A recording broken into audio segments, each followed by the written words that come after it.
Welcome back to the Wrestling with Legends podcast. I am your host, Vince McKee. Today's guest, UFC legend Scott Ferrozzo. Without any further ado, let's get Scott to the phone. As we are here on the beautiful outside deck of Keon Sports Studios, the first interview of the summer. What better guest than Scott Ferrozzo? All right, on the hotline now, Scott Ferrozzo. Scott, welcome to the show. Thank you very much for having me. Oh, absolutely. Before we get started, I have to ask you, how's the weather in Minnesota right now? Oh my God. I mean, today is beautiful, but it's been a really short spring. Yeah.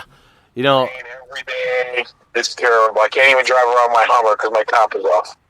No, I understand completely. I'm here in Northeast Ohio, about 10 minutes west of Cleveland, going through the same stuff. We've had nothing but constant rain, going on like a month, a day off here and there, but yeah, it's been a little ridiculous. I didn't want to, we wanted to have you on the show. Mainly we have, guys from the, MLB, NBA, NFL, WWE, but you are a guy who's always stuck out to me just because, quite frankly, I watched you growing up in MMA. You were one of the guys who really stood out to me. So this is actually, a pleasure to have you on the show, kind of a fanboy moment for myself. But I wanted to ask you, before competing in MMA, I've always wanted to know this. What athletic background did you have? Did you play sports in high school and college or anything like that? Oh, yeah. Yeah, I was, younger growing up, I was kind of, thought that I was tough. High school, I played 3 sports. I wrestled, ran track, and played football. I went 117-7 my wrestling career. 2-time state champion. San Francisco city champion. Yeah, so wrestling came pretty easy for me, but I wrestled because it helped my football career. That's incredible. Now, I have to ask you this too, because I have a daughter who runs track. Which events did you participate in track? So I ran the 440 weightman's relay and shot put and disc, of course. Okay, I would have guessed the shot put for sure. So, you're coming up and everything, and as we all know, there's no such thing as professional wrestling. Yes, there is the stuff on TV, but you know what I mean. Like, the Olympics is about as far as somebody could get. So, we have this thing called MMA now. It's getting kind of big at the time. But your first listed fight, right? When I'm looking at this, it shows up as an Atlanta pit fight. Well, I got to ask you, what in the world is an Atlanta pit fight? So, my manager at the time gets contacted, and he was contacted by these guys in Atlanta that have a fight. And this guy that threw the fight was kind of a freak. He liked this underground fighting. He liked fighting. And he was actually the writer of LL Cool J's Mama Gonna Knock You Out. He wrote that song for LL Cool J. So, on there, and this guy was a Navy SEAL. And, we sat next to each other and put on our shoes and just kind of went at it. He was a tough dude. I'm sure that in life and death he would have killed me, but it was a fight. It wasn't, life or death. Interesting to me, too, that this was at a time in MMA history where there wasn't weight classes yet, there wasn't rounds per se. They were really just kind of getting their feet wet and really testing out a lot of things. One of the things that I think attracted fans to the sport was some of the factions that they had, right? Because they were able to relate it to pro wrestling and kind of like images and egos and things like that. Sure. One of those things was the Lion's Den. Now, you took on a fighter, Jerry Bollander, in one of your earliest UFC fights. I remember watching it live. It doesn't even seem that long ago. It says something about my age, I guess. But I was actually a big Lion's Den fan because I just thought it was cool that there was a faction. Did they have like a swagger about them behind the scenes, or were they actually nice guys? Or, what can you remember about like really the respect level? Because their whole thing seemed to be that they wanted to be respected. Well, I want to tell you, I don't have anything that stands out. I know that these guys here were, they were a crew. They all walked around together. But for once, I never thought any of them got out of line. They were all very respectful. Ken was respectful. Everybody was, I think that they had a swagger about them, but they were, respectful about it, and they just, they did what they did. It would have been pretty cool to be part of that whole upbringing. Me, I never had that up there, but I just didn't, I was a guy that was just freaking pissed off at the world at one time. Easily the fight that you're famous for is the UFC win over Tank Abbott. You had one earlier in the night. Then there was an injury, so you get placed in this tournament with Tank Abbott, right? So now, a couple questions for you, because this is really the big deal, obviously. What did you know about him going into that fight? Were you able to study some of his tape? Was he seen as like a bully? Because to me, I'm straight up, I'm going to shoot with you here. As a fan of the sport at the time, I couldn't stand him, because he came across to me as a bully, and I was just waiting for somebody to punch him in the face. What did you know about him before that fight?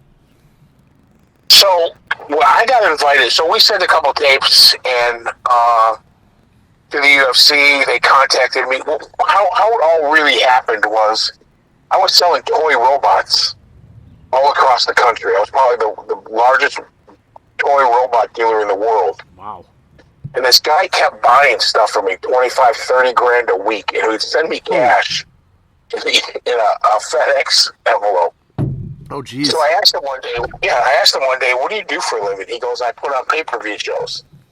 And weeks previous, I saw the UFC for the first time. And I go, hey, you guys, the guys over at the UFC? They go, yeah, they're all my buddies. I said, I'll give you the next robot for free if you just make the introduction. So it wasn't a month later that I was in Buffalo, where Tank had just come off a suspension or something. Right. And I saw him there, and I didn't like this guy. I didn't like him, period, because he was a bully. Yep. And Marowitz, I go, how about I just go over and kick Tank's ass right now? And Marowitz looks at me and goes, if you touch him, you'll never get in the UFC.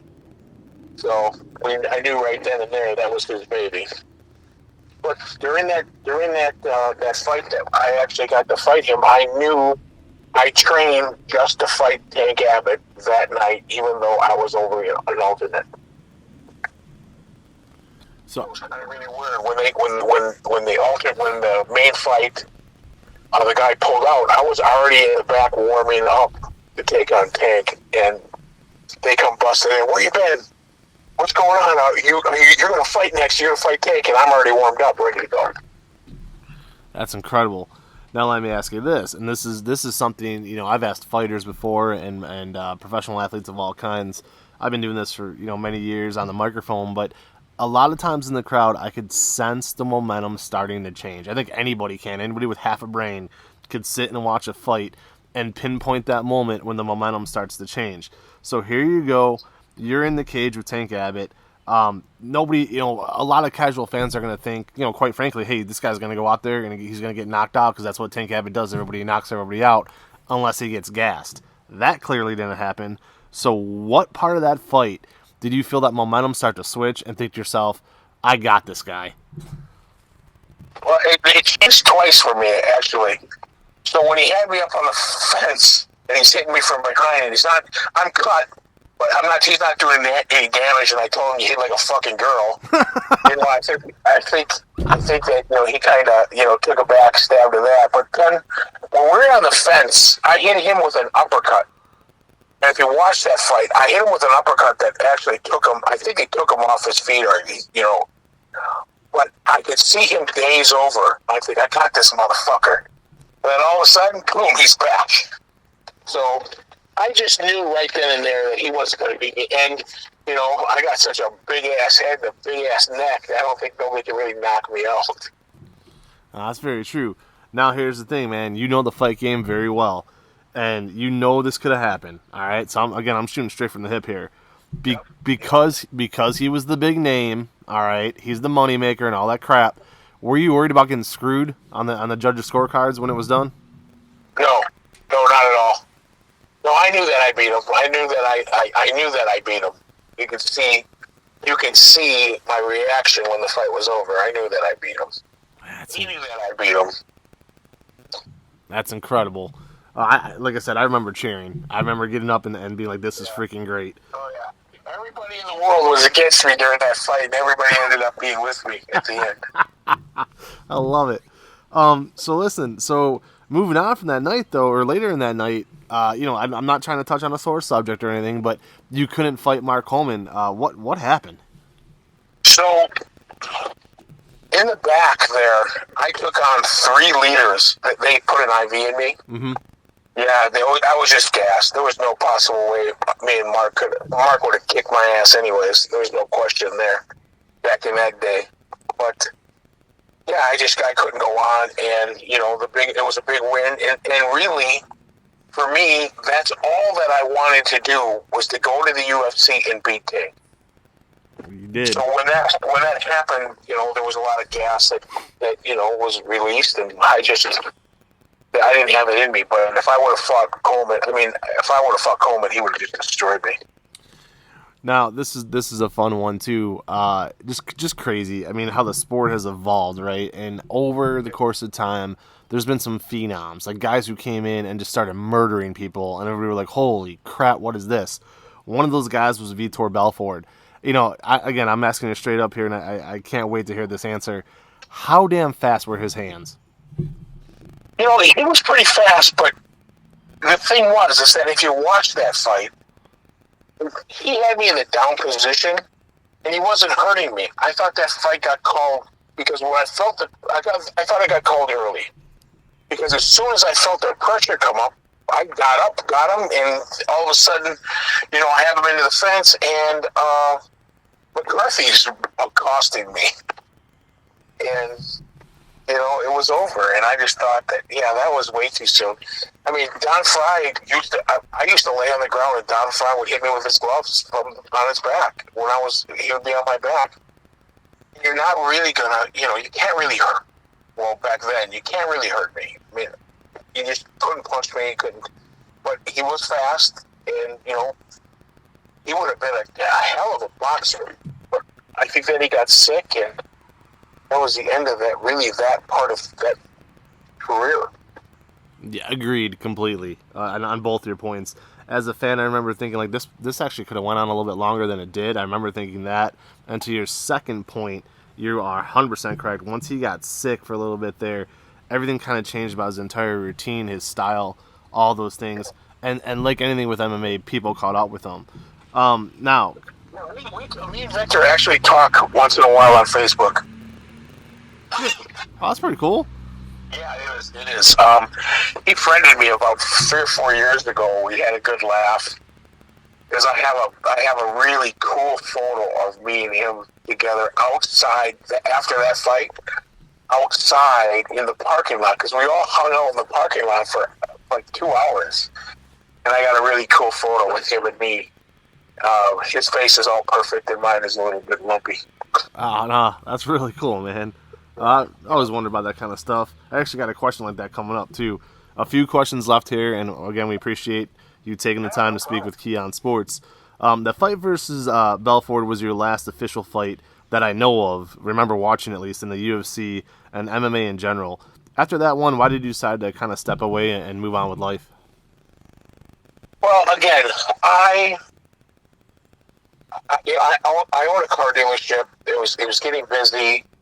I did what I set out to do. I had a goal to fight Tank and beat him, and that's what I did. And it just wasn't.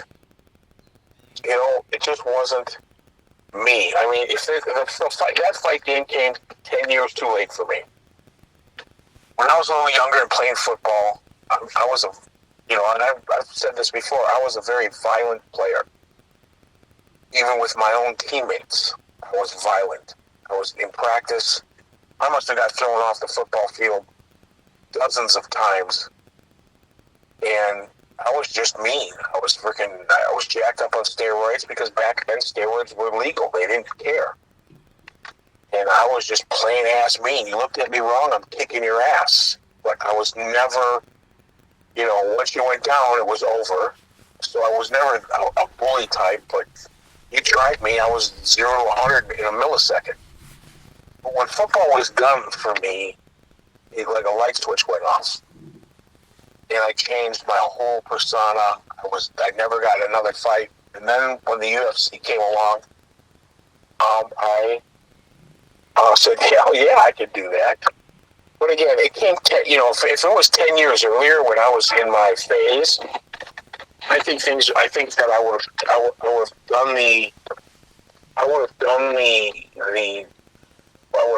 jumped in with both feet, and that's for sure. I don't normally do this, but you're a pretty stand-up guy, so I'm going to let this one fly. Why don't you go ahead and plug the dealership that you own? Oh, I'm up here at Bunker Lake Motors in Minnesota, up here at Ham Lake. I have about 110 cars. I got prices all over the place, from $2,000 to $15,000, $20,000. It's a great place to come in and buy a car. We got a 50 style office. It's all checkerboard, stainless steel. It's pretty cool up here. That's awesome, man. I absolutely freaking love it. That's great. So, couple more questions here for you. Almost done. So this one cracks me up. All right, and I'm not a big internet junkie, right? Like, I got my Facebook account and all those things and all that crap. But listen, like, I'm not the kind of guy who does deep dives on Google and tries to figure, whatever happened to this guy or whatever. But regardless, okay. So I look at a ton of MMA stuff, a ton, and you look at enough crap, all of a sudden things start to come to you. Like, you get these advertisements for shit. So all of a sudden this thing comes on and it's you and Tank in somebody's backyard. So I have to ask, 15 years go by and suddenly you're in a backyard around a fire pit from what I remember watching. Whose idea was it? And had you even spoke to Tank in those 15 years that went by? I mean, I've talked to him on the radio, just call him a fag and all the stuff that you normally do, and and one day this guy named Brian, he gets a hold of me and says, "Hey, I want to put on a pay-per-view show." So we agree to it, and he pays me a tremendous amount of money. Jeez. I mean, more money than I made in the UFC at one time. And so we're all there. And the night before the fight, me, Tank, Tank's dad, we're all in the hotel bullshitting around. And Tank's dad comes to me and looks at me and goes, "Nobody's going to get hurt, right?" And I look at him and I go, "Yeah, nobody's going to get hurt." And actually, me and Tank sat down and talked for 2 hours just bullshitting. And my whole persona of Tank completely changed. So that night, that next day, the bar, everything was all ready to go, and then the boxing commission shut it down, and they got a hold and they said, if anybody fights, the promoters are going to jail. Whoa. Yeah, so we look at each other and go, well, what are you going to do? And one guy goes, well, I got friends got a backyard, let's go. So that's what we did. What the hell? If you look at that fight, I'm going to tell you. Yeah. I am less than 30 days out of having gastric bypass surgery. Oh, God. I have 6 holes in my stomach. So I trained as hard as I possibly could for doing that, because I knew that I wanted to give a good show. But if you look at that fight, I beat him twice. He quit on me twice. In the back of my head, so when we first open up the fight, boom, boom, boom, he bends over, and then I'm just about to kick him right in his friggin' head. And then the thought of his dad saying, nobody's going to get hurt, right? And I said to him, yes, nobody's going to get hurt. Yeah. So I backed off and said, no, give him some time, let him breathe. So we went at it again. And, there was another point where he quit, and I said, no, let's give him. And in the back of my mind, I'm thinking, oh, this guy's paid me way too much money to end this fight in fucking 45 seconds. So, when Tank quits, he quits. And then all of a sudden, Tank got his second wind, and, we went at it. And when he was on top of me, the staples in my stomach, the stitches in my stomach, he was on top of me, and literally, I was a millisecond from tapping out. And then he moved a bit, and I got to take a breath, and we went at it again. So it was good. I'm glad, it is what it is. I think in both of his heart and my heart, he knows he quit twice. But, hey, it's Tank Abbott. They're going to give it to him no matter what. If you look at that fight, I let him hit me in the mouth, in the head a couple times. I said, shit, you ain't got nothing. Oh, I remember. It was a good time, and the guy, Brian, who paid me a freaking ton of money. That cracks me up. I remember you made him laugh at one point, too, because you were talking trash from the bottom. When he had you mounted, he starts laughing. I'm like, this is a riot. So I got to ask you a follow-up question. I didn't even have this written down, but this is just something that cracks me up. Maybe I think about stuff way too much, but so here's the thing, right? So you go to an arena, you have a locker room, you have all that stuff, and after the fight, I'm sure you shower, you get cleaned up, stitched up, whatever, you go home. So I just had this image in my head, which I think is hysterical, of the fight, the fight's over, and then all of a sudden you guys sit around, drink some beers around the campfire, tell some stories, and then eventually you have to pull out of the driveway. Like, it just cracks me up. Like, did you go home right away, or did you, stick around, roast wieners? That's kind of exactly what happened. We all kind of hung out in the backyard. There was the neighbors. I mean, they must have called somebody because there was people over the fences, cars all over the place. Like, people drove up and ran over there. It was pretty funny. Yeah, we just bullshitted around and then we went back to the hotel. And I think we went ate and everything, and we got together later that evening. But yeah, and then I've got Tank is my friend on Facebook, and he's with his wife Sally, and I see that Tank's doing really well. Listen, I look at Tank Abbott. I look at Mark Coleman, who I have a tremendous amount of respect for. I'm going to tell you, back in the day, we used to film fights down here, and Mark Coleman brought up a fighter one time. And he steps in the ring, and everybody's going screaming and hollering, "My name's Ferrozzo." And, I've always lifted weights. I've always been in really, pretty good outside the ring shape. And he gets in there, the crowd was just going nuts like me and him are going to fight. But I have a tremendous amount of respect for Coleman. He was a beast back in the day. And, Frye, and I talk to Frye, once a month. And, Sally Abbott's, kind of in charge of Tank's Facebook, and, they post a lot of pictures, but life's been rough for some of those guys, man. Drinking, partying. Oh, yeah. I've never done any of that stuff, so I'm relatively pretty healthy. Yeah, I know Mark just recently celebrated 1 year of sobriety, but that was, he had a heart attack and everything else. Like, it takes its toll, and like you said, and I don't want to get way off track here, I actually only have one more question left, but, it does, man. It takes its toll, and I've talked to so many professional athletes who took steroids earlier in their life, and it does, I think people have the wrong image about steroids. What it does is for the most part, it helps your body recuperate quicker from a workout and also increase the strength of it. It doesn't just give you muscles. Like, you literally have to do the freaking work, or else it's pointless, But what it does later on in life for a lot of people, though, if they combine it with drugs and alcohol and everything else, it really breaks down their body very badly. But I don't want to go down that route. So one last question here for you. Actually, two last questions. One, this one's, again, right off the hip. I'm just curious, with you owning the car dealership and everything, do a lot of people, I don't know what constitutes as a lot, but, how often do you get stopped for an autograph and a picture? It's nice to be recognized sometimes, I'm not really I'm an introvert living an extroverted life, really. So, back in the day, it used to be quite a bit.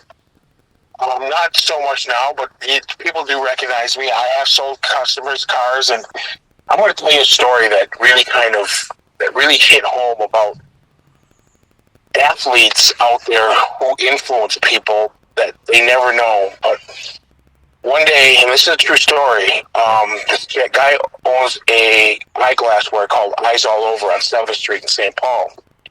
And I walk in there, and it hit me a ton of bricks the way this guy looked at me. Now, he's a younger kid.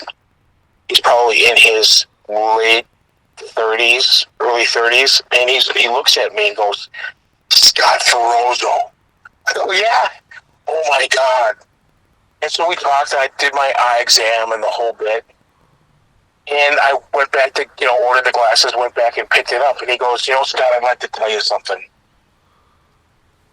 I watched you beat Tank Abbott. And my dad was so mean to me. And I knew that you were from Minnesota. And he used to beat me up all the time. And I wished one day that I could meet you and you could go beat up my dad for me." This is his younger self talking to me. Wow. And I look at him and I go, "Are you serious?" He goes, "Yeah." I used to dream at night that you would come here and you would beat up my dad for me, and then I wouldn't have to worry. And we talked, and it really affected me how he thought those kind of things about me, and I walk into his store. So I dug up Tank Abbott's in my gloves, and I gave it to him, and we took pictures together the third time that I went back in there for new glasses. But, it's important to know that we do affect people in this sport, in any sport, and sometimes you get to meet, sometimes they get to meet people that they admire, and sometimes they don't, but, it's important that we always do the right thing when it comes to our fans. Man. And, that's a true story. That was one of the most heartfelt talks that we ever had with a fan that I had. That's absolutely incredible. That's something else, and I'll say it too. Is he still there, Scott? Yes. Okay, I heard a beep. I was like, oh no, just told a phenomenal story and I hung up on him.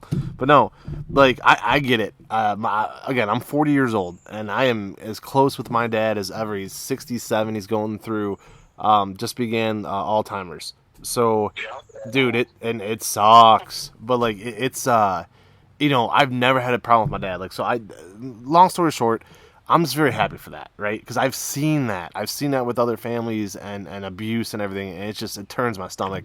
So that story is incredible.